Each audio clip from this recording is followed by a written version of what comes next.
Alright बच्चों, सभी लोग है ना, नोट्स मिल गए सबको? Very good. कैन यू, अरे उसका उसको कल क्या करना है तेरे को?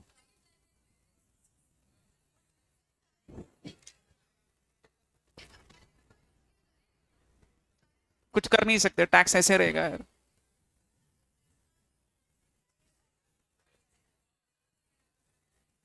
अच्छा सुबह ये पॉइंट हम लोग डिस्कस कर रहे थे, पहले ये पॉइंट पे आ जाओ जल्दी से। अनडिस्क्लोज सोर्सेस ऑफ इनकम, आपने नोटबुक में ये हेडिंग लिखा है? आपने ये पेज का रेफरेंस भी दिया है? अच्छा एक बार शॉर्ट में बता रहा हूं, सुनो। अनडिस्क्लोज सोर्सेस ऑफ इनकम पे गवर्नमेंट बहुत ज्यादा हैवी टैक्स लगाती है। रीजन बीइंग ये सारे केसेस में असेसी टैक्स को इवेट कर रहा है। यहां से क्लास चालू हो चुका है, सभी लोग ध्यान दो। क्या बताया मैंने? Now look at each and every one one of this point. क्या लिखा है यहाँ पे देख लो। सबसे फर्स्ट मैंने अनएक्सप्लेन एक्सपेंडिचर सुबह सिखाया था। मैंने आपको क्या बताया था कि कभी कभी असेसी कुछ ऐसा खर्चा करता है, जब क्वेश्चंस पूछे गए उसको कि भाई ये खर्चा करने के लिए तेरे पास पैसे कहां से आए, वो इनकम का सोर्स बता नहीं पा रहा है ढंग से। उसका एक्सप्लेनेशन या तो उसने दिया ही नहीं बराबर से, या तो फिर उसका एक्सप्लेनेशन जो दिया वो सेटिस्फैक्टरी नहीं लगा असेसिंग ऑफिसर को। तो असेसिंग ऑफिसर उसको इनकम ट्रीट करेगा और उस पर बहुत हैवी टैक्स लगाएगा। Now undisclosed sources of income पे टैक्स क्रेडिट होता है 60%, basic tax credit flat 60%, plus इस पे सरचार्ज आपको 25% इस अमाउंट पे जोड़ना होगा। ठीक है, और ये दोनों के टोटल पे आपको अलग से लास्ट में 4% हेल्थ एंड एजुकेशन से भी ऐड करना पड़ेगा, which means the effective rate of tax would come at 78%। बताया था सुबह। ठीक है, तो इसमें अनएक्सप्लेन इन्वेस्टमेंट्स भी हो सकते हैं, जहां पे असेसी इन्वेस्टमेंट किया है बहुत कुछ, उसके घर पे बहुत सारे एसेट्स मिले, गोल्ड वगैरह मिल गया, और वो उसका हिसाब बराबर से नहीं दे रहा है। ये भी हो सकता है असेसी ने गोल्ड अपने बैलेंस शीट में बताया है बट पूरा नहीं बताया, तो उसको बोलते हैं इन्वेस्टमेंट नॉट फुल्ली डिस्क्लोज्ड। ठीक है, हो सकता है कि वो पूरी तरीके से बता नहीं रहा है, थोड़ा बताया थोड़ा छुपा दिया, या फिर पूरा का पूरा उसने एक्सप्लेनेशन ही नहीं दिया बराबर कोई एसेट का, तो अनएक्सप्लेन इन्वेस्टमेंट होगा वो। अनएक्सप्लेन मनी क्या होता है? घर पे पैसा मिल गया और जिसका वो हिसाब ही नहीं बता पा रहे कि कहां से आया। ठीक है, या फिर वो बोल रहा है कि मेरे को लोन मिला है किसी से, बट अगेन असेसिंग ऑफिसर उसको बाय नहीं कर रहा है, बेसिकली असेसिंग ऑफिसर को लग रहा है कि ये झूठ बोल रहे हैं। ओके, कैश क्रेडिट ये भी बताया था क्या? What is meaning of cash credit? उसके बैंक अकाउंट में बहुत सारा पैसा जमा किया हुआ है जिसका रीजन वो नहीं बोल रहे कि कहां से आया। In all these cases, in all these cases उसको undisclosed source of income treat करके उस पे 78% इफेक्टिव टैक्स असेसिंग ऑफिसर लगा सकता है। बताया था। ठीक है, अब इसमें एक दो न्यू टर्म्स हैं नीचे, अगर आप देखोगे तो आपको मिलेगा। ये कैश क्रेडिट मैंने आपको ऑलरेडी बताया। इसमें बच्चों एक दो चीजें और है। Can you come to this point, unexplained share capital oblique premium? इधर आओ।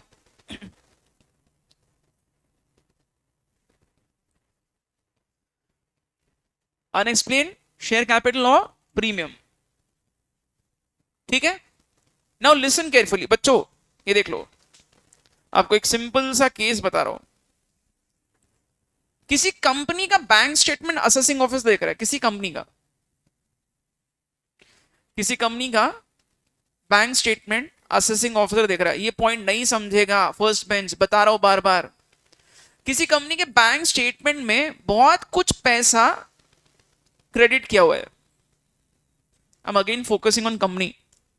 ओके, तो कंपनी का bank statement assessing officer check कर रहा है, उसमें बहुत बड़े बड़े अमाउंट्स दिख रहे हैं। असेसिंग ऑफिसर ने जब पूछा कि भाई ये अमाउंट्स कहां से आए, तो कंपनी का एक्सप्लेनेशन था this is the amount which we have received from potential investors. Investors ने हमें पैसा दिया शेयर्स के बदले। ठीक है, और वो बोल रहे हैं कि जो पैसा हमें मिला है this is with respect to share premium. Share premium बच्चों, अब मेरे को क्वेश्चन का आंसर देख लो। Look at this simple case.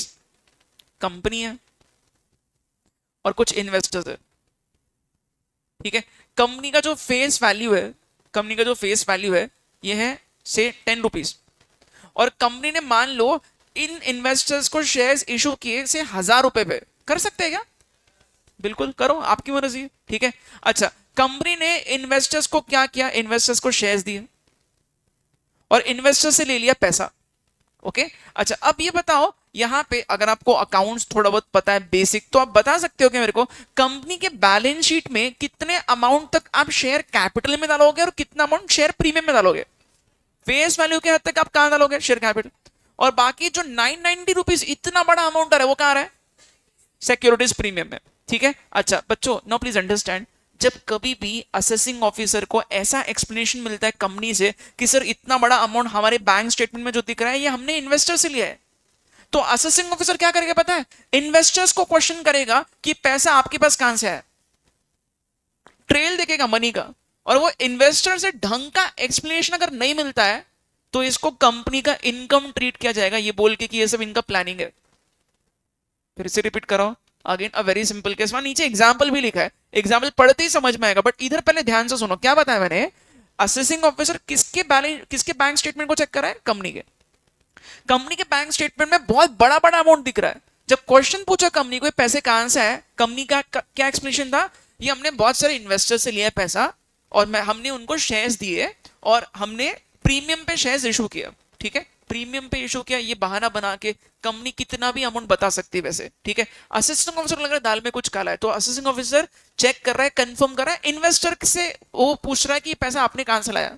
और अगर इन्वेस्टर के पास प्रॉपर एक्सप्लेनेशन नहीं है देने को, तो ये जो पूरा अमाउंट है कंपनी को जो क्रेडिट हुआ है बैंक स्टेटमेंट में, this will now be considered as unexplained credits, और उसको फिर वो इनकम ट्रीट करेगा, कंपनी की बैंड बच जाएगी। ठीक है, can you read it from here, आप यहां से पढ़ना, देख लो ये एग्जांपल, ये पढ़ो चलो।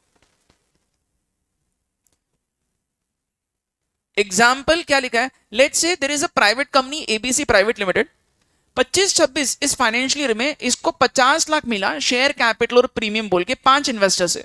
ठीक है, one of them is mister x जो रेसिडेंट है जिसने 10 लाख इन्वेस्ट किया। अब स्क्रूटिनी करते करते इनकम टैक्स डिपार्टमेंट पूछेगा एबीसी को, who is mister X and how did he get 10 lakh to invest. समझ में आ गया, किसको पूछ रहा है वो, बेसिकली वो ट्रेल देख रहा है, वो जो एक्स ने जो पैसा लगाया कंपनी में वो पैसा एक्स के पास कहां से है।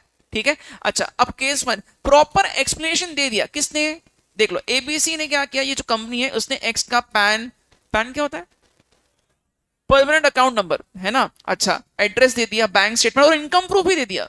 ठीक है, और असेसिंग ऑफिसर सेटिस्फाई हो गया, तो कुछ भी एडिशन नहीं होगा, share capital is accepted as genuine. But second case देख लो, unsatisfactory explanation. Now what is meaning of unsatisfactory explanation, मतलब उसने जो एक्सप्लेनेशन दिया वो ढंग का नहीं है। जैसे कि एबीसी ने मिस्टर एक्स का नाम तो बता दिया, बट ये नहीं बता सक रहे कि उसका बैंक स्टेटमेंट क्या है और उसका सोर्स ऑफ फंड क्या है। मतलब एक्स ने कुछ घोटाला करके, उसने कुछ इनकम ब्लैक मनी अर्न करके यहाँ पे कंपनी में डाल दिया। ठीक है, सो बच्चों यहाँ पे क्या होगा, अगर असेसिंग ऑफिसर सेटिस्फाइड नहीं है तो 10 लाख को वो कंपनी का इनकम ट्रीट करेगा, जिसपे टैक्स लग जाएगा 60% प्लस सरचार्ज प्लस सेस।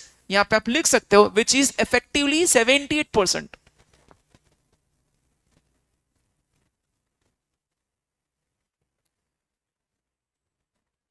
हाँ बोलो, हाँ क्या बोल रहे हो, मिस्टर एक्स का भी अलग से होगा, यस मिस्टर एक्स को भी अलग से वो टैक्स लगेगा, but here right now we are considering it from the point of view of company. यहाँ पे कंपनी को डायरेक्टली हम लोग पहले पकड़ेंगे। ठीक है, ऑब्वियसली एक्स का अलग असेसमेंट हो तो उसको भी क्वेश्चंस रेज किए जा सकते हैं। समझ में आया क्या सबको बच्चों, ठीक है, बाकी सब तो पॉइंट्स मैंने आपको जनरली बता ही दिया है, तो ये सारे पॉइंट्स पे आपको बस बेसिक चीज दिमाग में रखना है। इस पे टैक्स का रेट बहुत ज्यादा लग रहा है, नॉर्मल स्लैब रेट्स यहाँ नहीं लगाने हैं। अगर किसी क्वेश्चन में लिखा है undisclosed sources of income, just keep this in mind, इस पे टैक्स कितना लगेगा, 60 plus 25 plus 4 which is effectively 78%। ठीक है, सरचार्ज कितना है यहाँ पे, फ्लैट 25%। ठीक है, और इस पे ऑब्वियसली लास्ट में एजुकेशन से जुड़ता ही है, इफेक्टिवली 78% हो जाएगा टैक्स। ओके, अच्छा इस पे बहुत रेयर ऐसे क्वेश्चंस दिखेंगे, कहीं अगर आ गया क्वेश्चन तो पता रहना चाहिए। हाँ बोलो, मेरे साथ ऐसा कभी नहीं हुआ, अभी तक तो नहीं हुआ और आगे होगा भी नहीं, because most of my income is in shares, और शेयर्स में आपको इनकम बताना ही पड़ेगा, क्या बताओ। चलो आ जाओ नेक्स्ट पॉइंट पे आ जाओ बच्चों। नेक्स्ट पॉइंट जो है ना, आप एक हेडिंग लिखना भी यहाँ पे, एक दो थ्योरी पॉइंट्स हम लोग डिस्कस करते हैं यार। आपके पास नोट्स में एक पॉइंट आएगा यहाँ पे,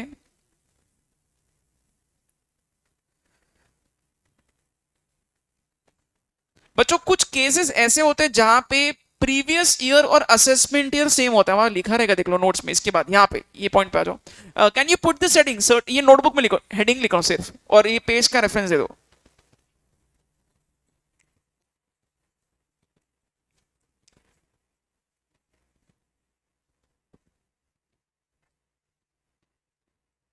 होमवर्क चेक करना नहीं करना वो डिस्क्रिप्शन है मेरा। हाँ बस, और कुछ लिखने की जरूरत नहीं है। लिखा क्या आपने? Certain cases where income of previous year will be assessed in the previous year itself.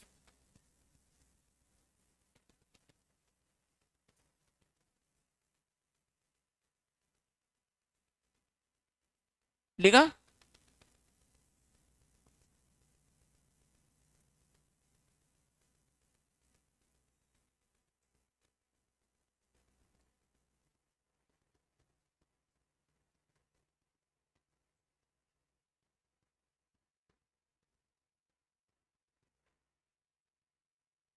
Alright बच्चों, प्लीज लिसन। पहले ये बेसिक चीज देखो जो आपको मैंने पहले बताई थी वैसे, बट यहाँ पे एक बार वापस याद दिला रहा हूँ। बच्चों हमारा जो फाइनेंशियल ईयर है, हम लोग कौन से फाइनेंशियल ईयर को पढ़ रहे हैं? Right, 25-26। This is also called as previous year 25-26। ये चालू कब होता है, एंड कब होता है? 1 अप्रैल 2025 को स्टार्ट होगा और ये एंड होगा 31 मार्च 2026 को। This is entire 1 year. Okay, अच्छा अब क्या होता है, ये टाइम फ्रेम का जो असेसमेंट होता है, असेसमेंट यानी कि इसका जो चेकिंग होगा, ये ऑब्वियसली अगले साल होगा, क्योंकि रिटर्न आपका इस साल का आप जब सबमिट करते हो नेक्स्ट ईयर, तो नेक्स्ट ईयर उसका चेकिंग होता है। कोई बता सकता है, if you can still recall and tell me, अगर मेरा ये फाइनेंशियल ईयर खत्म हो गया 31 मार्च 2026 को, तो उसके बाद मैं मेरा रिटर्न जमा करूंगा। रिटर्न जमा करने का कुछ ड्यू डेट होता है, बताओ? 31 जुलाई 2026, ठीक है, या फिर 30 सितंबर 2026, एज द केस में भी। अगर कॉम्प्लिकेटेड केसेस है ऑडिट वाले, सितंबर तक का टाइम मिलता है, ठीक है। अदरवाइज नॉर्मल केसेस में आपको जुलाई तक रिटर्न सबमिट करना पड़ता है। और प्रैक्टिकली बच्चों बहुत बार इसके डेट्स एक्सटेंड होते रहते हैं। अब वो एक्सटेंडेड डेट को हम लोग इतना इंपॉर्टेंस नहीं दे रहे, जो लॉ में ओरिजिनल डेट लिखा है आपको वही दिमाग में रखना है फिलहाल, ठीक है। नाउ प्लीज अंडरस्टैंड मैं क्या बता रहा हूं, सुनो। साल खत्म होने के बाद I am getting some time to submit my return of income, और फिर वो रिटर्न ऑफ इनकम जो मैंने सबमिट किया है गवर्नमेंट को, तो उसका असेसमेंट फिर चालू होगा, है ना। बेसिकली इसलिए तो हम लोग बोलते हैं असेसमेंट ईयर का जो हिसाब होता है, it is nothing but financial year +1, क्योंकि अगले साल उसका असेसमेंट हो रहा है, ठीक है। अच्छा, बट कुछ ऐसे स्पेशल केसेस है जहां पे असेसिंग ऑफिसर असेसी को बोल रहा है कि भाई तू तेरा रिटर्न जिस साल में तूने पैसे कमाए उसी साल में जमा कर देना, टाइम वगैरह नहीं देंगे तेरे को। मतलब देख लो, अपना फाइनेंशियल कौन सा है, ये 25-26, ये फाइनेंशियल ईयर खत्म होने के पहले ही इसका रिटर्न भी एक्सपेक्ट कर रही है गवर्नमेंट। इतनी गड़बड़ क्यों कर रही है? कुछ तो मतलब स्पेशल केस है यहाँ पे जहां पे assessing officer is not ready to give time to the assessee. उसको जो नॉर्मल टाइम मिल रहा है, देख लो नॉर्मल टाइम कितना होता है आपको, 31 जुलाई सपोज ये आपका ड्यू डेट है, तो आपको साल खत्म होने के बाद 4 महीने का टाइम मिल रहा है आपका रिटर्न जमा करने का, ठीक है। आप आराम से आपका रिटर्न जमा करो, पूरा हिसाब वगैरह सब चेक करके टैक्स वगैरह भर के रिटर्न जमा करो, आपको अच्छा टाइम मिलता है नॉर्मली, ठीक है। बट कुछ स्पेशल केसेस में जो आपका एओ है, AO is assessing officer, he is not willing to wait. भाई ऐसा क्या हुआ है कि असेसिंग ऑफिसर रेडी नहीं है रुकने के लिए? पढ़ते हैं हम लोग केसेस में, आपको शॉर्ट में बताता हूं, देख लो यहाँ पे, देख लो सबसे फर्स्ट लिखा है, सबसे फर्स्ट लिखा है shipping business of non resident. मैं ना यहीं से आपको पहले एक्सप्लेन कर देता हूं ब्रॉडली, बाद में आप पढ़ सकते हो इसको, है ना। Shipping business of non resident, बच्चों can anyone just make a guess, ये शिपिंग बिजनेस क्या हो सकता है?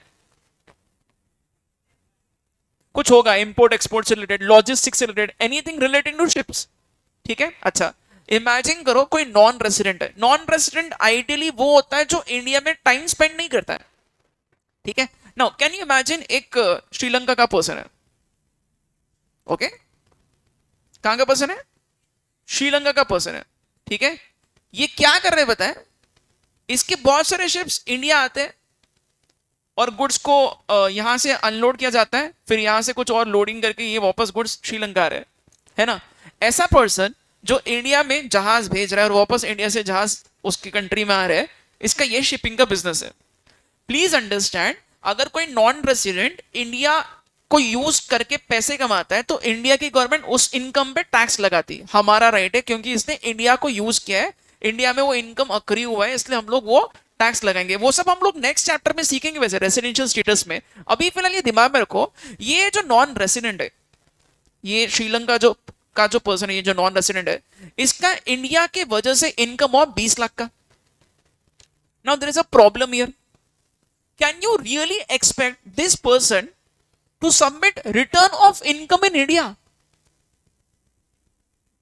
अगर सपोज हम लोग यहाँ पे ये नॉन रेसिडेंट को बोल रहे हैं, नॉन रेसिडेंट तेरा इंडिया में 20 लाख का इनकम हुआ है, इस पे तेरे को टैक्स भरना पड़ेगा, तो हम लोग उससे इतना एक्सपेक्ट कर रहे हैं कि नॉन रेसिडेंट श्रीलंका का पर्सन अपने ड्यू डेट को रेस्पेक्ट देते हुए इंडिया में आके रिटर्न जमा करेगा, ईमानदारी से टैक्स भरेगा। नहीं भरा तो असेसिंग ऑफिसर क्या दूसरे कंट्री में जाएगा क्या? तो ऐसे केसेस में क्या होता है, सुनना, ऐसे केसेस में इसको बोला जाएगा कि बेटा तेरे को टाइम विम हम लोग कुछ नहीं देंगे क्योंकि तू नॉन रेसिडेंट है, तू इंडिया में रहता भी नहीं, तेरे से टैक्स वसूल करना बहुत मुश्किल काम है। तो एक काम करना, तू जब भी इंडिया में पैसा कमाएगा ना, तो हम तेरे उस इनकम को जब का तब टैक्स मांग लेंगे, तेरा कुछ असेसमेंट अलग नहीं होगा। सर जब का तब टैक्स कैसे मांगेंगे, मैं बताता हूं। ऐसे लोगों का टीडीएस कट जाता है, इनको जब पैसा मिलता है इंडिया से टैक्स कट करके मिलता है। जो भी पर्सन इंडिया वाला इसको पैसा दे रहा है नॉन रेसिडेंट को, टैक्स कट करके पैसा देना होता है, and that is the reason इनको रिटर्न सबमिट करने का रिक्वायरमेंट ही नहीं है। क्यों रिक्वायरमेंट नहीं है? क्योंकि इनका अलग असेसमेंट ही नहीं होता है, इनका जब का तब हिसाब हो रहा है कट टू कट। क्योंकि बिकॉज असेसिंग ऑफिसर के लिए it will become very difficult to go to another country to recover the tax. समझ में आया? ये तो श्रीलंका का एग्जाम्पल बोला। इमेजिन करो यूएसए से कोई इंपोर्ट एक्सपोर्ट कर रहा है, हम क्या यूएसए जाएंगे क्या टैक्स वसूल करने के लिए? प्रैक्टिकल नहीं है ना। दैट्स वाई जो भी नॉन रेसिडेंट है जो शिपिंग बिजनेस में, इनके केस में आपका जो फाइनेंशियल ईयर है उसी फाइनेंशियल ईयर को असेसमेंट ईयर भी मान लो, क्योंकि उसका असेसमेंट उसी साल में होता है, आपको अलग से टाइम नहीं दिया जाएगा। Are you getting the logic? आपके दिमाग में लॉजिक बैठ रहा है क्या? बस आपको as a CA inter student इतना ही दिमाग बैठना है, इसमें कोई और ज्यादा कुछ एकदम ऐसा कुछ तोड़ फोड़ क्वेश्चन नहीं आएगा। ठीक है, बहुत बेसिक सा पॉइंट है। नॉन रेसिडेंट का शिपिंग का बिजनेस है, उसको अलग से टाइम मत दो रिटर्न जमा करने का, जब का तब हिसाब करो। जो फाइनेंशियल ईयर है वही असेसमेंट ईयर भी होगा, क्योंकि असेसमेंट उसी साल में कंप्लीट हो रहा है। सबको दिमाग में बैठा क्या जो अभी मैंने एक्सप्लेन किया? ये नॉन रेसिडेंट के लिए, क्योंकि नॉन रेसिडेंट से रिकवरी मुश्किल होता है। ठीक है, if you want to write small logic there, खुद से लिख सकते हो वहां पे, नॉन रेसिडेंट से टैक्स रिकवरी डिफिकल्ट है, इसलिए ये ऐसा प्रोविजन बनाया।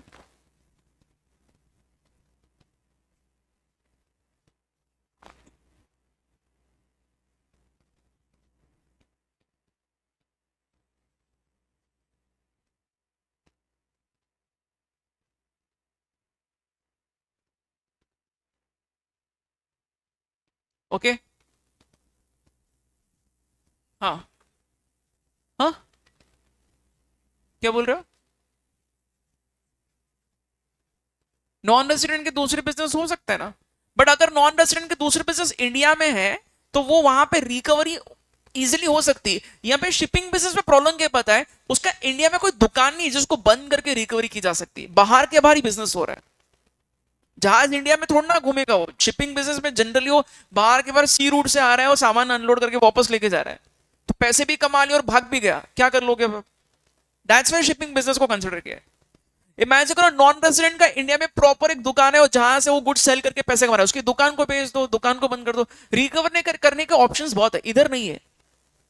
Okay, so that is the reason. अच्छा बच्चों, सेकंड वाला पॉइंट क्या आप लोग ट्राई करोगे? यहाँ पे बहुत सिंपल सा लॉजिक आपको लगाने आना चाहिए वैसे। पर्सन्स लीविंग इंडिया मतलब विराट कोहली, गुड वन। ठीक है बच्चों, अब ठीक है, इसमें नॉर्मल सा केस हो सकता है ना, प्लीज अंडरस्टैंड। सुनो, अगर सपोज इमेजिन करो, सपोज ये देख लो, मिस्टर ए नाम के एक पर्सन है, अपना जो फाइनेंशियल ईयर है 25-26, ठीक है, ये अप्रैल 25 को स्टार्ट होता है, 31 मार्च 26 को खत्म होता है। Everyone should focus here. ये मिस्टर ए इंडिया का रेसिडेंट है, इंडिया में रह रहा है बहुत टाइम से, ठीक है। बट क्या हो रहा है पता है, ये पर्सन जो है ना, ये मान लो 30 सितंबर 2025 को, मतलब ये फाइनेंशियल ईयर में ही ये क्या कर रहा है, ये इंडिया छोड़ के यूएसए परमानेंट सेटल हो रहा है।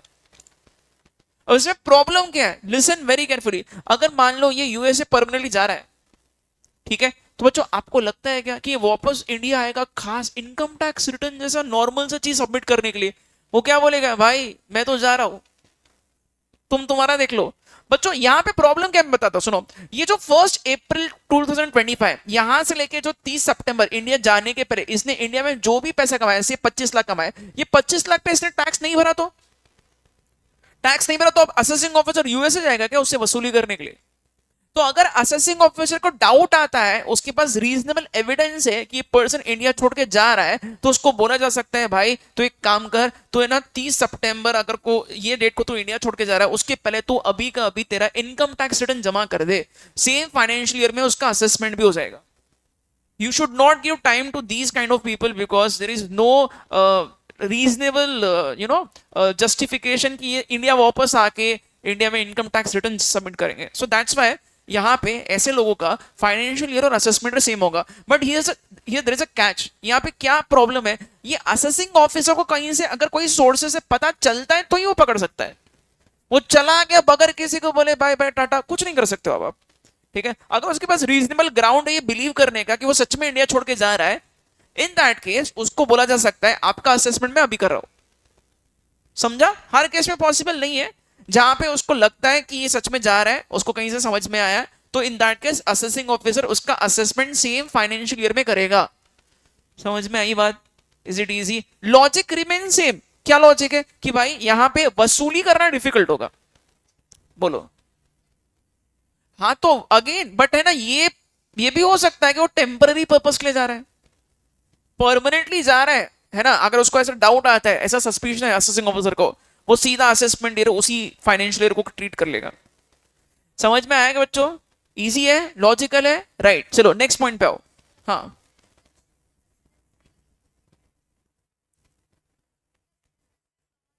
हाँ, अगर बाहर का सिटीजनशिप लिया तो ज्यादा और ग्राउंड होगा उसको ये बिलीव करने का कि वो वापस इंडिया नहीं आने वाला है,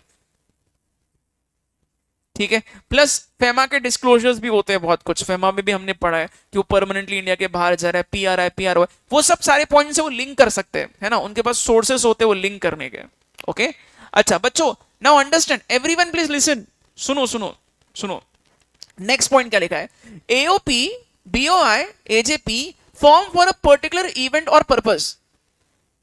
ट्राई करो खुद से, अगर कोई एओपी या बीओआई एजीपी बना रहा है कोई पर्टिकुलर इवेंट या पर्पस के लिए, से शॉर्ट ड्यूरेशन के लिए बना है, से 6 महीने के लिए बना है, जॉइंट वेंचर है, से 6 मंथ्स का कोई जॉइंट वेंचर है इनका, 6 महीने के बाद इनको बिजनेस बंद करना है। बच्चों बहुत पॉसिबिलिटी यार, 6 महीना हो गया बिजनेस बंद कर दिया, सब अपने अपने ठिकाने चले गए, अब उनसे रिकवरी बहुत मुश्किल हो गई है।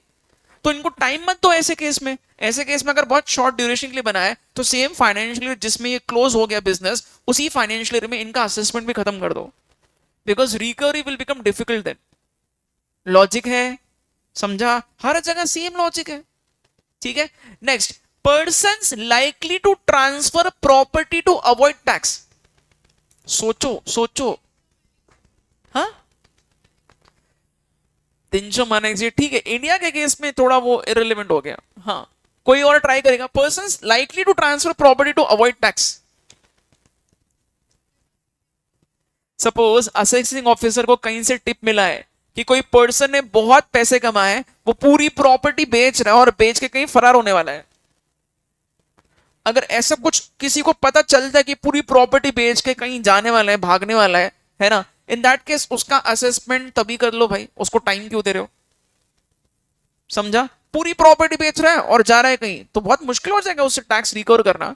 इन दैट केस उसका असेसमेंट वही फाइनेंशियल में कंसिडर करेंगे, सिंपल।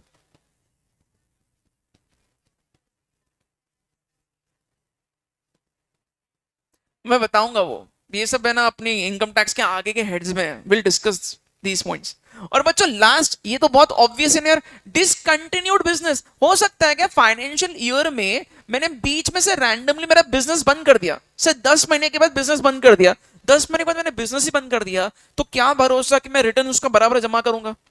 मैं तो बोल रहा हूं गवर्नमेंट को तुमको जो करना है कर लो, मेरा तो बिजनेस ही बंद हो गया। ये एटीट्यूड से लोग सोच सकते हैं भाई मैं तो टैक्स भरने वाला नहीं हूं, आपको क्या करना है कर लो, मेरा बिजनेस तो वैसे भी बंद हो गया। इन दैट केस उसका असेसमेंट उसी साल में कर लो, ठीक है। जिधर भी डाउट आता है असेसिंग ऑफिसर को कि टैक्स की रिकवरी मुश्किल हो सकती है, वहां पे वो ये लॉजिक लगाएगा कि इसको टाइम मत दो रिटर्न जमा करने का, सेम फाइनेंशियल ईयर में इसका असेसमेंट कंप्लीट कर दो, केस को क्लोज कर दो। That's why financial year will be equal to assessment year in these 4-5 cases. Logic है, इजी है, सबको समझा? ठीक है, ओके, सिंपल सा कॉन्सेप्ट है बच्चों। तो ये आपने अभी लिखा भी है, certain cases where income of previous year will be assessed in the previous year itself. बोलो सबको समझ में आया क्या?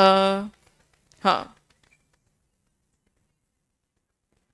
अब वो आपको एप्लीकेबल नहीं, वहां लिखा है वो है ना सीए फाइनल में वो सब उसका taxation, so we are not going to discuss that, ठीक है। तो ये सब चीजें जो ना है ही नहीं आपके सिलेबस का, बट वो लिखा है, सिर्फ रेफरेंस दिया उसको, so don't read it in detail, जरूरत ही नहीं उसकी। अच्छा बच्चों, ये पॉइंट अगर आपको समझ में आ गया तो यहां पे देयर इज वन चार्ट जो एक बार मैं बता देता हूं आपको।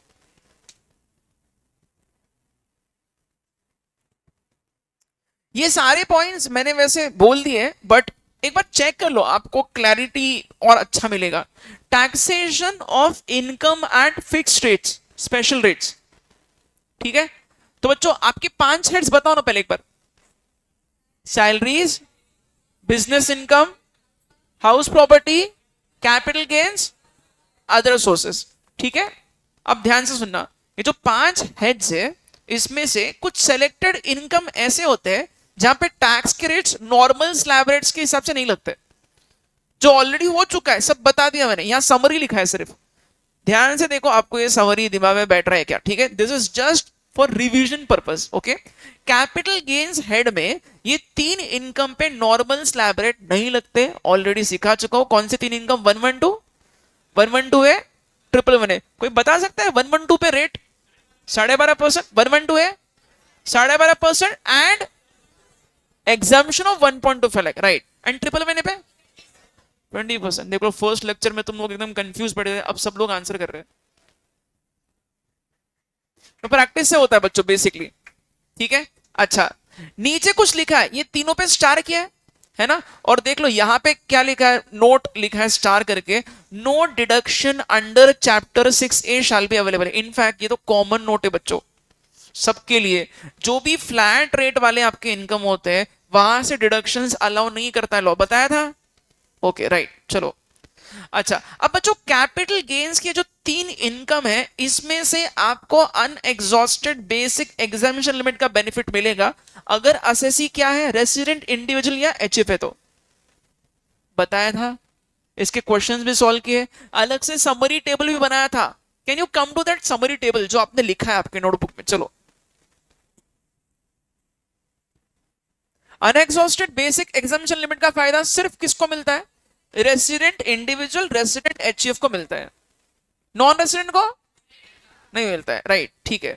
Second case, rebate under 87A shell be available except for 112A। 112A में रीबेट नहीं मिलता क्योंकि ऑलरेडी एग्जाम्पशन मिल रहा है, बाकी सब में से आप रीबेट माइनस कर सकते हो। ऑब्वियसली रीबेट माइनस तभी होगा अगर 3 कंडीशंस मीट हो रहा है। What are 3 conditions of rebate? Resident, individual, net income up to 5 lakh. इसमें कुछ नया सीखा है?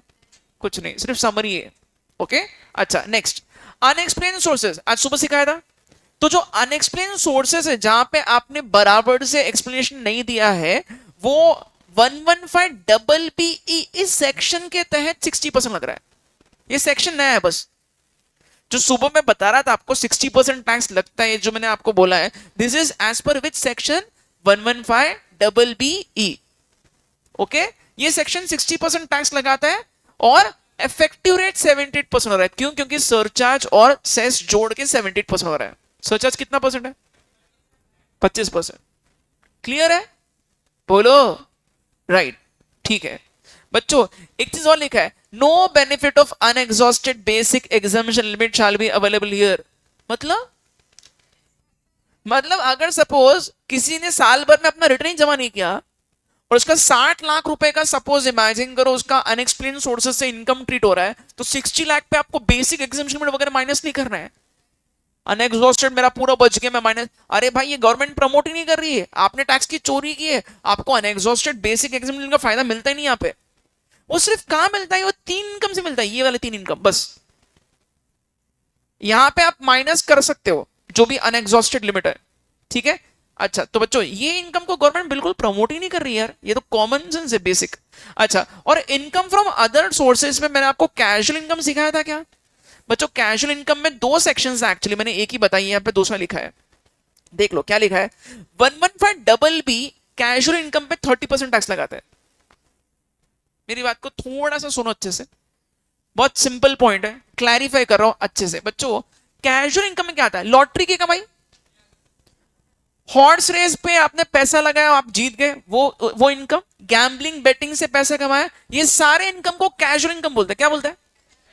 If you are earning casual income, आपका विनिंग्स टैक्सेबल है, खर्चे माइनस नहीं करने का, बताया था क्या?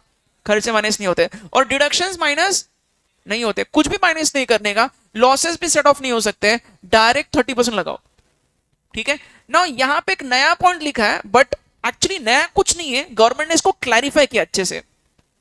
एक नया सेक्शन लॉ मेकर ने इंसर्ट किया था 24-25 असेसमेंट ईयर में, मतलब आज से 2 साल पहले की बात है, ठीक है।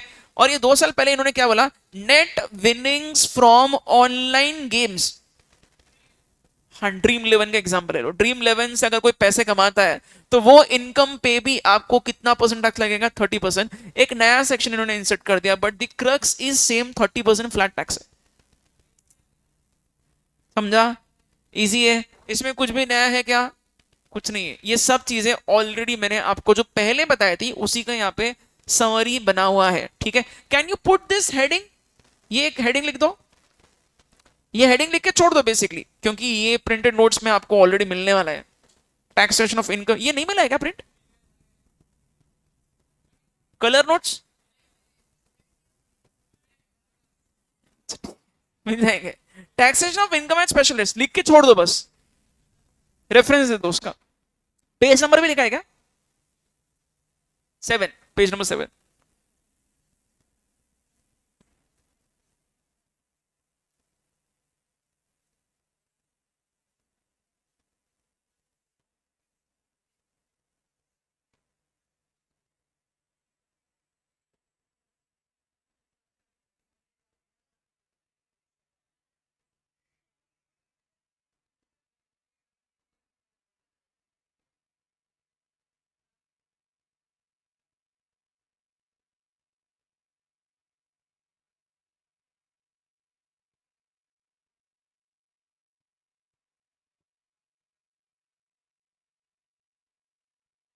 हो गया क्या बच्चों, बताओ जल्दी।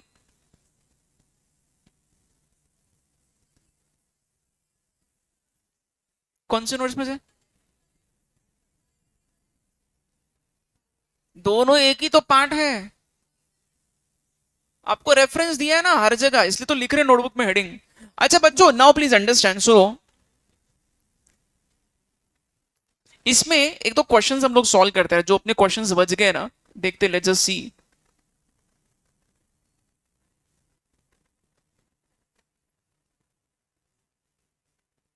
इलिस्ट्रेशन नंबर, इलिस्ट्रेशन 3 पे आओ। अब एक दिन में इतना होमवर्क देने की इच्छा मेरी हो रही है बट पहले देखो ना यार, इलिस्ट्रेशन 3 पढ़ो। क्या बोल रहा है? Mister x has a total income of 25 lakh for previous year 25-26, comprising of income from house property and interest on fix deposit. Normal income है 25 लाख का, इसका टैक्स निकालना है दोनों रिजिम के हिसाब से, डिफॉल्ट भी बोल रहा है, नॉर्मल भी बोल रहा है। नॉर्मल वाला आप आराम से बता सकते हो और ये होमवर्क भी ले सकते हो। टैक्स बोलो क्या आ रहा है, इसको तो मैं होमवर्क, मतलब ये तो यार 2 मिनट का काम है ये।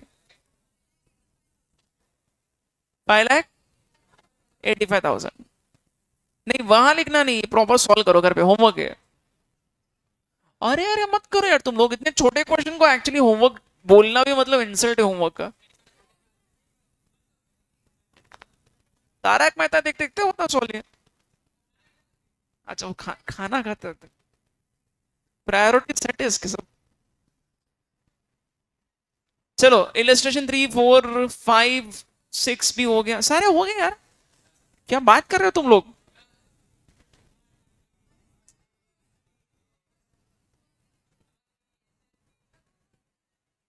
रुक जाओ, 2 3 क्वेश्चंस है। ऑलराइट बच्चों, लिसन नाउ। सुनो सभी लोग यहाँ पे अच्छे से, क्या बता रहा हूं।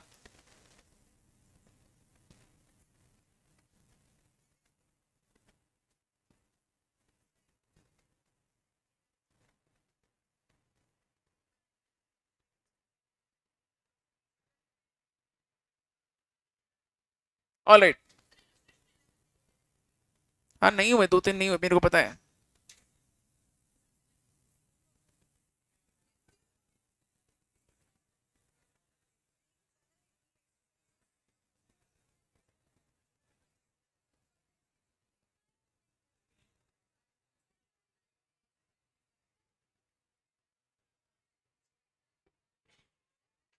बच्चों, ये एक नया पॉइंट मैं बता रहा हूं आपको।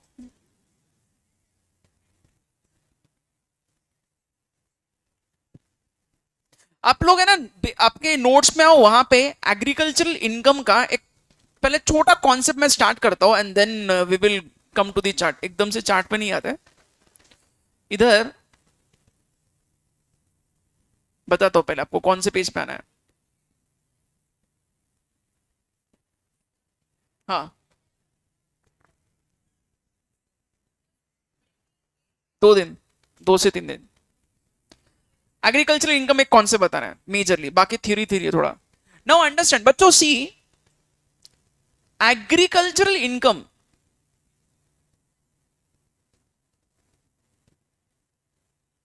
कॉन्सेप्ट ऐसा है, इंडिया में अगर कोई पर्सन एग्रीकल्चर से पैसा कमाता है तो वो इनकम पे गवर्नमेंट टैक्स नहीं लगाती है।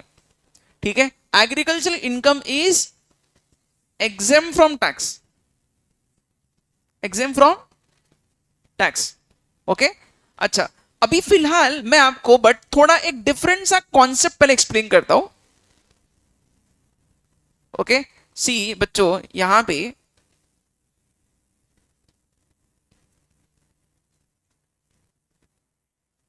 I am explaining you rural rural land versus urban land. Okay, अच्छा ये देख लो, ये कॉन्सेप्ट्स आगे भी बहुत जगह काम में आने वाले हैं। रूरल लैंड किसको बोलते हैं और अर्बन लैंड किसको बोलते हैं, राइट? बिकॉज टैक्स के प्रोविजंस दोनों के लिए अलग है। ठीक है, फिर से रिपीट कर रहा हूं। गांव की कोई जगह है, उसको अगर कोई सेल करता है, ठीक है, गांव की कोई जगह है, रूरल एग्रीकल्चर लैंड को अगर कोई सेल करता है तो वहां पे टैक्स नहीं लगता है। बट अर्बन एग्रीकल्चर लैंड को कोई सेल करता है तो वहां पे टैक्स लगता है। तो डिफरेंस है दोनों में, राइट? तो बच्चों, अभी फिलहाल इस लेक्चर का पर्पस ऐसा है, I just want to make you understand rural land कब होता है और अर्बन लैंड कब होता है। ठीक है, थोड़ा सा कॉम्प्लिकेटेड सा कॉन्सेप्ट है, बट मैं थोड़ा इसको और इजी करके एक्सप्लेन करने की कोशिश कर रहा हूं। वापस रिपीट कर रहा हूं, अभी मैं आपके दिमाग में क्या फिट कर रहा हूं, rural land versus urban land. ठीक है, चलो, तो देख लो अभी अर्बन लैंड किसको बोलते हैं। ये देख लो, यहां पे लिखा है अर्बन लैंड जो है बच्चों, ये देखो,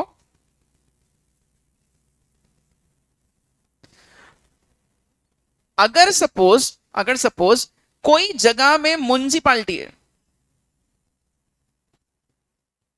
म्युनिसिपालिटी, ठीक है, या कैंटोनमेंट बोर्ड है, म्युनिसिपालिटी या कैंटोनमेंट बोर्ड है, प्लस उस जगह का पॉपुलेशन 10,000 है। कितने लोग होना चाहिए? 10,000। तो वो लैंड को हम लोग बोलते हैं urban land. Repeating my words again, अगर कोई जगह में म्युनिसिपालिटी है, म्युनिसिपल कॉर्पोरेशन है या कैंटोनमेंट बोर्ड है। Now what is meaning of cantonment board, ये कॉन्सेप्ट बता रहा हूं, सुनो। जैसे बच्चों क्या होता है पता है, बहुत सारे ऐसे एरियाज है, कश्मीर में कुछ ऐसे हिली एरियाज है जहां पे कैंटोनमेंट बोर्ड होता है। कैंटोनमेंट बोर्ड का मतलब होता है वहां पे कोई प्रॉपर म्युनिसिपैलिटी नहीं है वहां पे, बट आर्मी का ज्यादा रूलिंग होता है और आर्मी वहां पे रूल्स बनाती है और उसको हम लोग कैंटोनमेंट बोर्ड का नाम देते हैं। तो अगर किसी जगह में म्युनिसिपैलिटी या कैंटोनमेंट बोर्ड है, एग्जिस्ट करता है, और प्लस उस जगह का पॉपुलेशन 10,000 के ऊपर है, तो हम लोग वो लैंड को, वो एरिया को क्या बोलेंगे? अर्बन लैंड या अर्बन एरिया बोलेंगे। ठीक है, फिर से रिपीट करो, म्युनिसिपैलिटी कैंटोनमेंट बोर्ड चाहिए प्लस जगह का पॉपुलेशन कितना चाहिए?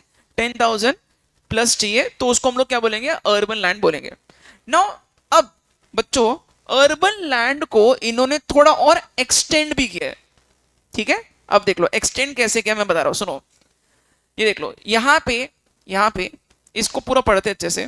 Okay, where the land is not so assess to land revenue in India, it should not be situated in any area as comprised within jurisdiction of municipality or cantonment board and which has a population of not less than 10,000। ये देख लो, और यहां पे ये इसको explain करता हूं, देख लो। Shortest aerial distance from local limits of a municipality और कैंटोनमेंट बोर्ड, अगर ये 2 किलोमीटर तक का एरिया है और पॉपुलेशन उसका 10,000 से ज्यादा है, तो हम लोग उसको भी अर्बन लैंड बोलेंगे। लेट मी क्लैरिफाई, सुनो, फिर से रिपीट करो, इधर ध्यान दो पहले सभी लोग। अर्बन लैंड, अर्बन एरिया किसको बोलते हैं? Urban area. अभी 2 कंडीशंस मैंने क्या बोले थे, बताओ। फर्स्ट क्या था? एक तो म्युनिसिपैलिटी चाहिए या कैंटोनमेंट बोर्ड है। ठीक है, एंड उस जगह का पॉपुलेशन कितना चाहिए? 10,000 के ऊपर चाहिए। ठीक है, अच्छा बच्चों, नाउ अंडरस्टैंड, सपोज इमेजिन करो कि ये एक जगह है। ओके, यहां पे इस जगह में म्युनिसिपैलिटी भी है प्लस 10,000 के ऊपर पॉपुलेशन भी है, तो इस जगह को हम लोग क्या बोलेंगे? Urban area. अर्बन एरिया, ठीक है, मतलब प्रॉपर शहर है। नांदेड़ अर्बन एरिया है, क्यों? नांदेड़ में म्युनिसिपैलिटी भी है और पॉपुलेशन ऑब्वियसली 10,000 के ऊपर है, तो नांदेड़ की जो भी जगह है वो अर्बन लैंड में आएगी। ठीक है, but there is a catch here, ध्यान से सुनना, सुनो अच्छे से। जिधर म्युनिसिपैलिटी का एरिया खत्म हो चुका है, उसके आगे की जगह क्या अर्बन एरिया होगा या रूरल होगा? हमें लग सकता है रूरल एरिया है, बट गवर्नमेंट ने इसको क्लैरिफाई किया है, म्युनिसिपैलिटी का जैसे ही एरिया खत्म हो गया, उससे आगे बेसिकली ये 2 किलोमीटर तक का जो एरिया है, इसको भी हम लोग बोलेंगे अर्बन एरिया। एक्सटेंड किया जा रहा है उसको। ठीक है, देख लो यहां लिखा है 2 किलोमीटर तक का एरिया, कहां पे? अगर जगह का पॉपुलेशन आपका 10,000 के ऊपर है, तो उसके आजू बाजू का जो 2 किलोमीटर का एरिया है, उसको भी हम लोग क्या बोलेंगे? अर्बन एरिया बोलो। भले ही वहां म्युनिसिपैलिटी खुद नहीं है, बट जो शहर है, शहर से नजदीक की 2 किलोमीटर का जो बेसिकली जो एरिया कवर हो रहा है, उसको भी हम लोग ट्रीट कर रहे हैं as urban area. I am clarifying my words again, फिर से बोल रहा हूं। देखो यहां लैंग्वेज थोड़ा सा टेढ़ा है, तो आपको जल्दी नहीं समझेगा, इसलिए पहले मैं अपने हिसाब से, अपने तरीके से इसको बता देता हूं। वापस रिपीट करो, ओरिजिनल अर्बन एरिया किसको बोलते हैं? जहां पे म्युनिसिपैलिटी या कैंटोनमेंट बोर्ड है, प्लस उस जगह का पॉपुलेशन कितना चाहिए? 10,000 से ज्यादा, तो उसको हम लोग क्या बोलेंगे? Urban area. For example, Nanded is urban area. दोनों कंडीशंस मीट हो रहे हैं। कौन से 2 कंडीशंस? म्युनिसिपैलिटी भी है, जगह का पॉपुलेशन 10,000 के ऊपर भी है, तो नांदेड़ का जो भी एरिया है वो सब अर्बन एरिया होगा। ठीक है, बट इमेजिन करो नांदेड़ की म्युनिसिपैलिटी का जो एरिया है, दायरा जहां खत्म होता है, उसका जुरिस्डिक्शन खत्म हो गया, उनके जुरिस्डिक्शन के अराउंड 2 किलोमीटर और रेडियस को भी हम लोग क्या बोलने वाले हैं? अर्बन एरिया बोलेंगे, क्योंकि बहुत दूर नहीं है, क्योंकि बहुत दूर नहीं है। ठीक है, नाउ अंडरस्टैंड, देख लो, ये अगर 10,000 के ऊपर इसका पॉपुलेशन है बच्चों, तो इसका जो 2 किलोमीटर का जो एरिया, इसको भी हम लोग क्या बोलेंगे? अर्बन एरिया ही बोलना है। मतलब इसमें भी अगर किसी की जगह है, तो वो कौन सी जगह होगी? अर्बन, अर्बन लैंड ही होगी। क्लियर? पक्का? अच्छा, अब नेक्स्ट क्वेश्चन ये रेज होता है, सर ये 2 किलोमीटर कैसे मेजर करोगे?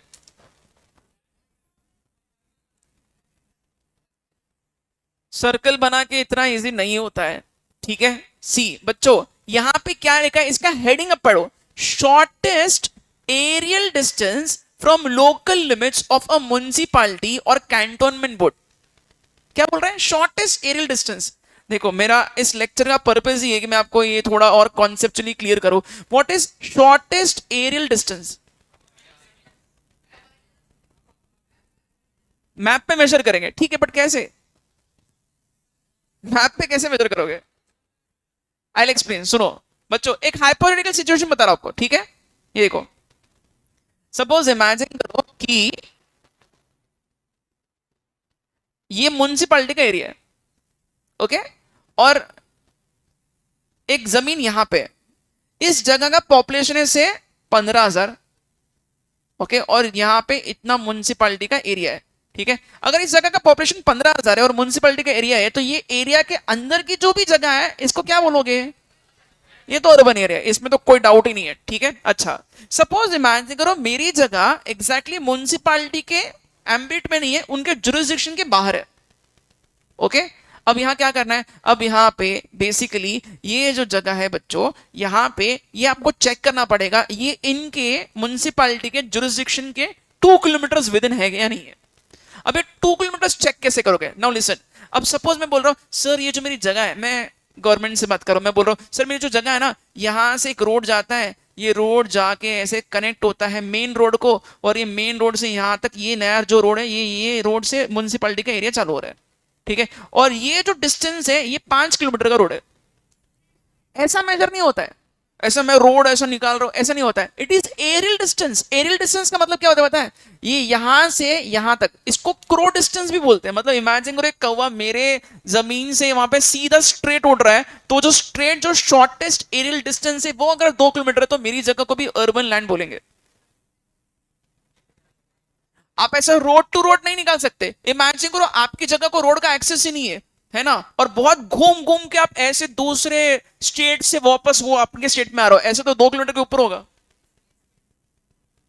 समझ में आई? आप इमेजिन कर सकते हो मैं क्या बता रहा हूं? That's why the language uses shortest aerial distance. In very simple language, आपके जगह से एकदम नजदीकी एरियल डिस्टेंस मेजर करते हैं, और वो एरियल डिस्टेंस अगर 2 किलोमीटर है तो उसको भी हम लोग लाएंगे अर्बन लैंड के अंडर। अंडरस्टूड और नॉट बच्चों? ये बात आपके दिमाग में बैठ रही है क्या? फिर से रिपीट कराओ। इस तरीके से उसको एरियल डिस्टेंस को मेजर किया जाता है, प्रैक्टिकली ऐसे ही होता है, जीपीएस से चेक किया जाता है वो, ठीक है? इट इज नॉट रोड का कनेक्शन कैसा है, ओके? रोड कनेक्टिविटी से मेजर नहीं होता है वो जीपीएस से मेजर होता है, एग्जैक्ट उसका शॉर्टेस्ट डिस्टेंस कितना है। बहुत इजी होता है सैटेलाइट से मेजर करना है सब। म्युनिसिपैलिटी का एरिया डिफाइंड होता है, मैप होता है उसका, म्युनिसिपैलिटी का एरिया इतना है। वो मैप से फिर अगेन जीपीएस लोकेशन से चेक किया जाता है कि 2 किलोमीटर के विद इन रेडियस में है या नहीं है। बढ़ते जाएगा तो और बढ़ जाएगा उनका एम्बेड, उससे आगे और 2 किलोमीटर ले लो, डेफिनेटली, बिल्कुल। बहुत सारे गांव ऐसे जहां पे म्युनिसिपैलिटी नहीं था, अब आ गया, तो वो भी अब बन गए वो अर्बन एरिया, डेफिनेशन में फिट हो रहे, तो ये चेंज होता है ऑब्वियसली। हाँ, तो जो हिस्सा आ रहा है उसको फिर अलग से डिफाइन करके फिर उसको अर्बन और उसको रूरल बोल सकते हैं। आपको बात समझ में आई कि बच्चों मैं जो बोल रहा हूं, ठीक है? अच्छा एक second, let me complete this first, सुनो अच्छे से, सुनो। ये टेबल क्या बोल रहा है देख लो अच्छे से। इनका बोलना है कि जो जगह का पॉपुलेशन 10,000 के ऊपर है, जहां म्युनिसिपैलिटी है, उसका 2 किलोमीटर तक का एरिया भी अर्बन एरिया है। ये बात दिमाग में बैठी क्या? फिर से रिपीट करो, what was the original definition? Original definition क्या था? म्युनिसिपैलिटी या कैंटोनमेंट बोर्ड है, प्लस जगह का पॉपुलेशन कितना है? 10,000 तो भी मिनिमम होना चाहिए, उसको हम लोग क्या बोलते हैं? Urban area. और वो एरिया से 2 किलोमीटर का जो नजदीकी डिस्टेंस है उसको भी क्या बोलोगे? Urban area. उसके और बाहर का, फिर वो बहुत आउटस्कर्ट का हो गया, फिर उसको प्रॉपर रूरल एरिया बोलना है। क्लियर है? ठीक है। अच्छा नेक्स्ट, सपोज कोई बहुत बड़ा शहर है, बहुत बड़ा शहर, आप इसको कैसे डिफाइन करोगे? वहां पे जहां का पॉपुलेशन 1 लाख से भी ऊपर है। कितने के ऊपर है? 1 लाख से ऊपर है। लिसन केयरफुली, अगर कोई बहुत बड़ी सिटी है जहां पे पॉपुलेशन 1 लाख से भी ज्यादा है, तो बड़े सिटी का लॉजिक क्या होना चाहिए? ज्यादा और बड़ा डिस्टेंस रूरल अर्बन एरिया में आना चाहिए। 10,000 से ऊपर तक का पॉपुलेशन जो है अप टू 1 लाख, उनका 2 किलोमीटर रेडियस से कवर कर रहे हैं। बट अगर कोई बहुत बड़ा शहर है से बहुत बड़ा शहर मतलब कौन सा बोल रहा है? बसमत का पॉपुलेशन 10 लाख से कम है क्या? ओके, तो बस मत पकड़ते, चलो। तो बसमत में म्युनिसिपैलिटी है, ओके, जस्ट कंफर्मिंग बस। ऑलराइट, तो बच्चों लिसन, गुड एग्जांपल, बसमत। अरे सुनो यार, सुनो क्या बता रहा हूं बच्चों। लॉजिक क्या है मैं बता रहा हूं आपको, सिंपल लॉजिक। पहले लॉजिक क्रिएट कर लो, बाद में नंबर्स इजी जाएंगे आपको लर्न करने के लिए, अदरवाइज बहुत कंफ्यूजन होगा। सुनो, इसको सिंपल करते हैं। देखो, जितना बड़ा शहर होता है वो ज्यादा और उसके आगे का डिस्टेंस अर्बन एरिया में कंसिडर किया जाएगा, जबरदस्ती अज्यूम किया जाएगा। ठीक है, 10,000 के ऊपर का पॉपुलेशन अप टू 1 लाख, ये 2 किलोमीटर का रेडियस कवर कर रहा है। कितने से कितना? 10,000 के ऊपर 1 लाख तक 2 किलोमीटर का रेडियस कवर करेगा।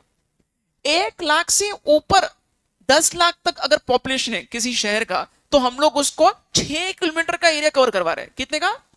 6 किलोमीटर तक का एरिया कवर होगा। और 10 लाख से भी ज्यादा पॉपुलेशन से समथिंग लाइक मुंबई, ठीक है, मुंबई जैसे शहर का पॉपुलेशन 10 लाख के ऊपर है, तो मुंबई के केस में हम लोग 8 किलोमीटर तक का रेडियस जो है वो अर्बन लैंड मानेंगे, उसके और बाहर का फिर बन जाएगा rural area. Is it now clear? देख लो, क्लास में लर्न करो, because my purpose of this explanation was that आपके दिमाग में पहले लॉजिक बैठना चाहिए। मैं जो बोल रहा हूं वो दिमाग में बैठ रहा है क्या? देख लो, फिर से बता रहा हूं, ओरिजिनल डेफिनेशन क्या है? 2 कंडीशंस बताओ।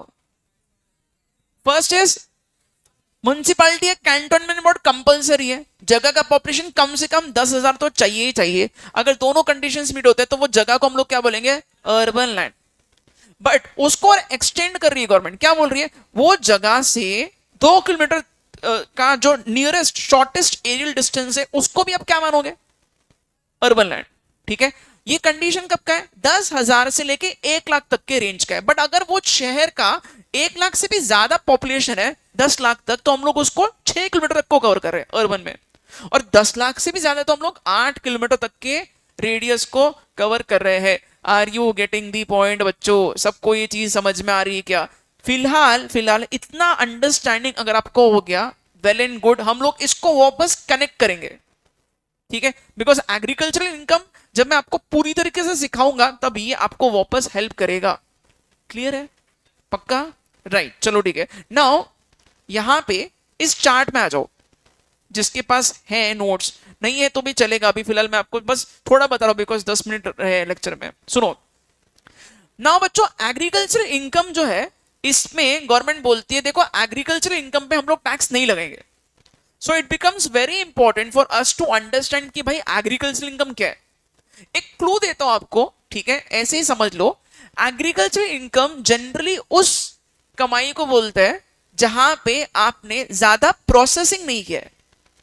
The moment you do a lot of value addition, that income will not now be considered as agricultural income. एक एग्जाम्पल दे रहा हूं, सुनो। सपोज इमेजिन करो कि कोई पर्सन क्या करता है, एक लैंड पे उसने क्या किया, एक एग्रीकल्चरल लैंड पे उसने टोमेटोज ग्रो किए। टोमेटोज ग्रो करके उसने टोमेटोज को सेल किया। This is purely agricultural income, एग्जम from tax. But अगर सपोज कोई पर्सन क्या करता है, वो थोड़ा ज्यादा पैसा कमाना था उसको, तो क्या करता है, टोमेटोज ग्रो करता है, उसको प्रोसेस कर रहा है, और प्रोसेस करके केचप बना के सेल कर रहा है। बच्चों, केचप को बेचने पे जो उसका इनकम है वो एग्रीकल्चरल इनकम नहीं है। क्यों नहीं है? क्योंकि वहां पे आप बहुत कुछ वैल्यू एडिशन कर रहे हो। क्रक्स इसका ऐसा है, जो प्रॉपर फार्मर्स है, जो बेचारे जो मेन क्रॉप को ग्रो कर रहे हैं जमीन से, जो बहुत रिलेटेड है उनका काम, उस काम को हमने प्रमोट किया और उसको एग्रीकल्चर इनकम बोल के हम लोग एग्जाम कर रहे हैं। The moment you start adding new processes, और उसमें बहुत ज्यादा आपने उसको मार्केट में फिट करने के लिए बहुत कुछ उसमें आपने वैल्यू एडिशन किया है, वो एग्रीकल्चर इनकम नहीं बनेगा। अगेन, पोटैटोस ग्रो करके सेल करना एग्रीकल्चर इनकम है। पोटैटोस को चिप्स में कन्वर्ट करके उसको सेल करना इज नॉट एग्रीकल्चर इनकम। समझा? ठीक है, तो ये जो लेस वगैरह जो बिजनेस जो कर रहे हैं, पेप्सिको वगैरह जो लेस जिनका ब्रांड है, वो सब टैक्सेबल इनकम होगा, राइट। बट जो फार्मर जो प्रॉपर पोटैटोस ग्रो करके इनको सप्लाई कर रहे हैं, उनका इनकम क्या हो जाएगा? एग्जम्प्ट हो जाएगा, because it is pure agriculture income. हाँ बोलो। अभी वो पॉइंट है इसमें, आई एक्सप्लेन यू, उसके बाद आप ये सब पूछ सकते हो, ठीक है। बच्चों, एग्रीकल्चर इनकम क्या लिखा देख लो इधर, ध्यान सबका, फर्स्ट सेकंड बेंच ध्यान दो। बताऊंगा, पूरा पॉइंट बहुत बड़ा है, पूरा पॉइंट बताने के बाद खुद से समझ में आएगा, राइट। रेंट और revenue derive from land situated in India and use for agricultural purpose. सुनो, एक तो मेरी जगह एग्रीकल्चर से रिलेटेड है, इंडिया में जगह है, और वहां से मेरे को या तो रेंट मिल रहा है या तो कुछ रेवेन्यू मिल रहा है, ठीक है बच्चों। तीन कंडीशंस देख लो यहां क्या बोल रहे हैं। फर्स्ट कंडीशन है रेंट और revenue must be derive from land. Rent मतलब मैंने क्या किया, मेरे मेरे पास जो जगह थी वो मैंने किसी फार्मर को रेंट पे दे दिया, या फिर मेरे पास कोई वेयरहाउस वगैरह था उसको मैंने रेंट पे दे दिया, वो एग्रीकल्चर पर्पस के यूज कर रहा है। तो मेरी जो इनकम है वो एग्रीकल्चर को प्रमोट करने के लिए मैंने यूज किया, दैट इज ऑल्सो एग्जम्प्ट। मेरी जगह को मैंने एक फार्मर को किराए पे दिया, उससे जो मेरे को रेंटल इनकम मिल रहा है वो भी एग्रीकल्चर इनकम ही है, एग्जाम फ्रॉम टैक्स, ठीक है। अच्छा, revenue must be derive from land. देख लो अब बच्चों, दो केसेस है, लेट मी क्लैरिफाई, काफी बड़ा पॉइंट है, आराम आराम से बता रहा हूं, सुनो। Suppose mister A and mister B. Mister A land owner था, मिस्टर बी फार्मर है। ए ने बी को ये लैंड रेंट पे दिया और साल भर का इसका रेंटल इनकम है 20 लाख का। बी फार्मर है, इसने फार्मिंग का काम किया और फार्मिंग का काम करके इसने कुछ एग्रीकल्चर के क्रॉप्स ग्रो किए और ये क्रॉप्स को सेल कर रहा है, ठीक है। कोई बता सकता है ए का इनकम एग्रीकल्चर इनकम है क्या? बिल्कुल, क्योंकि ये रेंट पे दे रहा है एग्रीकल्चर पर्पस के लिए, ठीक है। और बी जो कमा रहा है वो तो प्रॉपर फार्मिंग से कमा रहा है और उसको क्रॉप्स को सेल करके जो पैसे कमा रहा है, इसका भी इनकम एग्रीकल्चर इनकम है। Both these are exempt from tax. A का भी कमाई एग्जम्प्ट है, बी का भी कमाई एग्जम्प्ट है। वाई? पढ़ो फर्स्ट लाइन क्या बोल रहा है, रेंट और रेवेन्यू, या तो रेंट इनकम है या तो रेवेन्यू, यानी कि आपने कुछ एग्रीकल्चर से सेल करके कमाया। Is it clear? फिर से बता रहा हूं, मैंने अगर फार्मर को जगह दिया है किराए पे, एग्जाम फ्रॉम टैक्स, क्योंकि वो फार्मिंग के लिए यूज हो रहा है, और फार्मर जो प्रॉपर कल्टीवेशन करके कमा रहा है, ऑल्सो एग्जाम फ्रॉम टैक्स, क्योंकि वो तो प्रॉपर फार्मिंग कर रहा है। समझा? ये भी पॉसिबल है कि मेरा एक वेयरहाउस है और वो वेयरहाउस मैंने फार्मर को दिया है रेंट पे, और वो फार्मर वो वेयरहाउस को प्रॉपर एग्रीकल्चरल प्रोड्यूस को स्टोर करने के लिए यूज कर रहा है, एग्जाम फ्रॉम टैक्स। रेंट और revenue must be derived from land. Land is situated in India, और लास्ट एंड वेरी इंपॉर्टेंट, वो लैंड आप कौन से पर्पस के लिए यूज कर रहे हो, एग्रीकल्चरल पर्पस के लिए यूज कर रहे हो। Is it clear? पक्का? तीन कंडीशंस वापस देख लो क्या है। रेंट या रेवेन्यू, जमीन से आप कमा रहे हो, ठीक है, और वो जमीन इंडिया की है और उसको एग्रीकल्चरल पर्पस के लिए आप यूज कर रहे हो। समझ में आया क्या? ठीक है। अच्छा, अब यहां जाओ, थोड़ा ही बता रहा हूं, ज्यादा नहीं बताऊंगा क्योंकि टाइम नहीं इतना।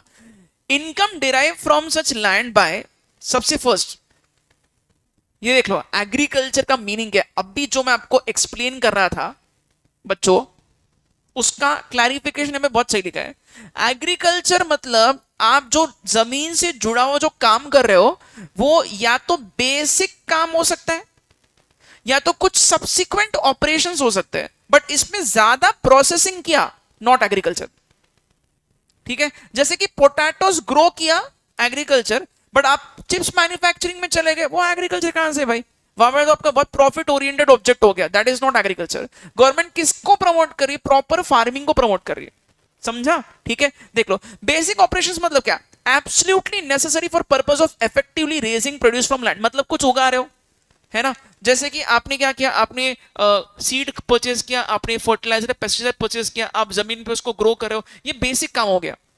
बट बच्चों एक चीज और बताओ, कभी कभी क्या होता है, क्रॉप ग्रो होने के बाद आप उसको मार्केट में डायरेक्ट बेच नहीं पाओगे, आपको उसका कचरा साफ करना पड़ेगा। फॉर एग्जाम्पल समथिंग लाइक से व्हीट और मेज और बाजरा और जवार, ये सारा जो होता है आप में, इसमें आपको इसमें बहुत सारा प्रोसेस करना पड़ता है, जैसे कि वीडिंग, डिगिंग, ये सब process. What is meaning of weeding? Basically कचरा निकालना, डिग करना मतलब कुछ खुदाई करना, ये सब काम आपके बेसिक ऑपरेशन से रिलेटेड है, ठीक है। तो ये भी एग्रीकल्चरल वर्क ही है। आपको बात समझ में आ रही है क्या? ठीक है, तो बच्चों एग्रीकल्चर से रिलेटेड है। अच्छा, इसके अलावा ये second part, process ordinarily employed to render the produce fit to be taken to market. सुनो, दो चीजें प्लीज अच्छे से सुनना, बहुत सिंपल पॉइंट है, क्लैरिफाई करो, कल इसको और कंटिन्यू करेंगे डिस्कशन को। पहला होता है फार्मर ने जमीन पे क्या काम किया, फिर सेकेंड होता है वो क्रॉप उगने के बाद में मार्केट में आप डायरेक्टली कभी कभी क्रॉप को नहीं बेच सकते हो। आपको क्या पता है, जो राइस होता है उसका ओरिजिनल कलर व्हाइट होता ही नहीं है, उसमें बहुत कुछ प्रोसेस करके उसको पॉलिश करके उसका कलर चेंज होता है।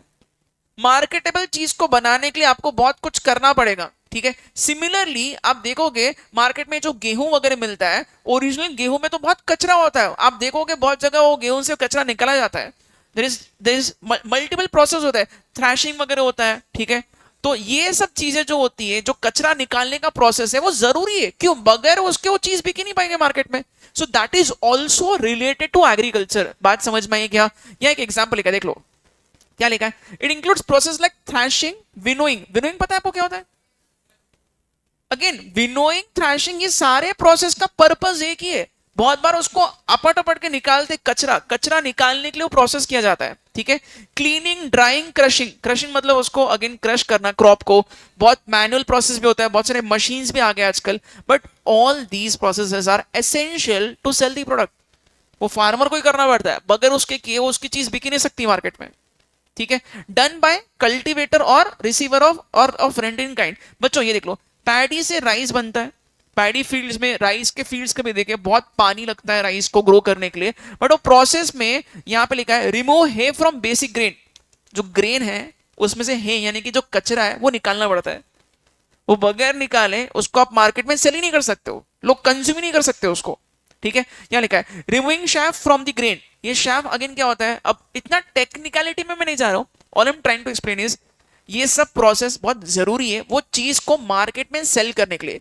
जो बेसिक जमीन का एक्टिविटी था वो तो एग्रीकल्चर में आएगा ही आएगा, उसके बाद जो आपने और अलग से कुछ एक्स्ट्रा काम किया है वो चीज को मार्केटेबल करने के लिए, दैट इज ऑल्सो एग्रीकल्चर का पार्ट। समझा? वी विल स्टॉप हियर, कल इसको डिस्कस करेंगे और